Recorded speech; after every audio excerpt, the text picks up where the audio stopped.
اسلام نے جس طرح عورت کی عظمت کو بیان کیا ہے، جس انداز سے ایک مسلمان اپنے گھر کی خواتین کی نہ صرف عزت اور احترام کرتا ہے بلکہ ان کی عزتوں کا تحفظ بھی کرتا ہے، وہ عورت ماں کے روپ میں ہو تو اسلام ہمیں یہ سکھاتا ہے الجنت تحت اقدام امہاتکم، کہ جنت تمہاری ماں کے قدموں کے نیچے ہے۔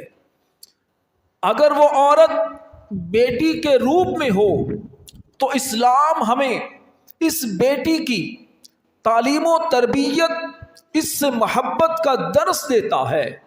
خود نبی آخر الزمان صلی اللہ علیہ وسلم کی 4 بیٹیاں، نبی کریم علیہ السلام نے بیٹیوں سے جس انداز سے محبت کی، جس انداز سے بیٹیوں کی تربیت کی، ان کی شادیاں کی، شادیوں کے بعد بھی بیٹیوں سے محبت کا ایک عملی طور پر رہتی دنیا کے انسانوں کو جو درس دے کر اپنے ماننے والوں اور نہ ماننے والوں کو ایک سبق دیا ہے، ایک اپنا عملی نمونہ پیش کیا ہے کہ دیکھو بیٹیوں کا مقام اور بیٹیوں کی عزت اور ان کا احترام کتنا زیادہ ہے۔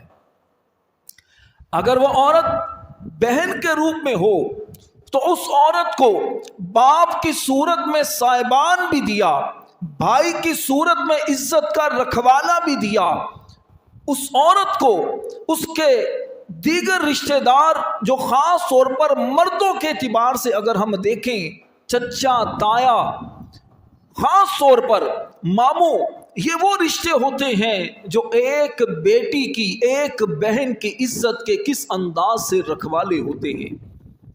اگر وہ عورت بیوی کے روپ میں ہوتی ہے تو اسلام نے ہمیں اس کے ساتھ بھی کس انداز سے پیش آنے کی تعلیم دی ہے۔ خود قرآن میں اللہ کریم نے فرمایا وَعَاشِرُوهُنَّ بِالْمَعْرُوفِ، فرمایا اپنی بیویوں کے ساتھ بھلائی سے پیش آؤ، جو تم کھاؤ وہ ان کو کھلاؤ، ان کے کھانے پینے کی ذمہ داری مرد پر رکھی گئی۔ اب دیکھیے باپ کا انتقال ہو تو جس طرح بیٹا باپ کی وراثت کا حقدار ہے، اسی طرح اسلام نے بیٹی کو بھی حقدار رکھا ہے۔ اسلام نے اگر وہ بیٹی ہے، اگر ایک بیٹی ہے تو اسلام نے اسے آدھا حصہ دیا ہے۔ باپ کی وراثت کا کوئی اس کا بھائی نہیں، صرف بیٹی ہے تو اسلام نے اسے آدھا حصہ دیا ہے وراثت کا۔ اگر 2 بیٹیاں ہیں تو اسلام نے 2/3 حصہ ان بیٹیوں کے لیے رکھا ہے۔ اور اگر یہی عورت بیوی ہے، اس کے شوہر کا انتقال ہوتا ہے تو اسلام نے اس کی اولاد ہونے کی صورت میں وراثت کے اندر اس کا 8واں حصہ رکھا ہے۔ اگر اس کی اولاد نہیں ہے تو اسلام نے پھر 4تھا حصہ رکھا ہے۔ اگر یہی عورت ماں کے روپ میں ہے، اس کے بیٹے کا انتقال ہوتا ہے تو پھر بیٹے کا یا بیٹی کا انتقال ہوتا ہے تو اس ماں کا شریعت نے 6واں حصہ رکھا ہے۔ اور اگر یہ بہن ہے، اس کے بھائی کا انتقال ہوتا ہے تو پھر کچھ صورتوں کے اندر اسلام نے اس بہن کو بھی بھائی کی وراثت میں حصہ دار بنایا ہے۔